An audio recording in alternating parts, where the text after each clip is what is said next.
We have Igbo language. Our topic says conjunction with examples. Njiko na ihe atụ.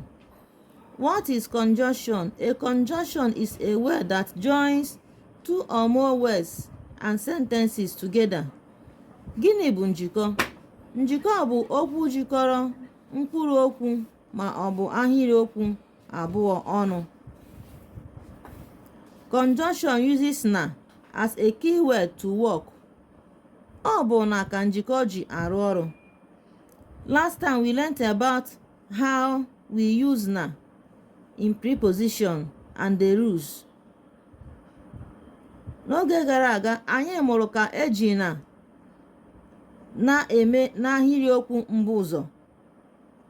Tata anyị ga-eji na mụọ ka ọ ga-eji jikọọ okwu na-abụ ọnụ maọbụ ahịrịokwu abụọ ọnụ.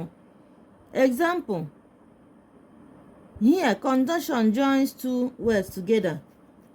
English Igbo. Heaven and earth. Elu na ala. Man and woman. Nwoke na nwanyị. Yam and cocoyam. Ji na ede. White and black. Ọcha na oji. Teachers and pupils. Ndị nkuzi na ụmụ akwụkwọ. Ị ga-ahụ n'ebe a na o zuru oke. Ebe ọbụla na-arụ ọrụ dịka njikọ, a na-edezu ya edezu. Ị ga-ahụ ya ebe a na o zuru ezu. Na. Ngwanụ ka emesienụ oge ọzọ anyị ga-amụ ebe ọ na-arụ ọrụ dịka ijikọ ahịrịokwu abụọ ọnụ.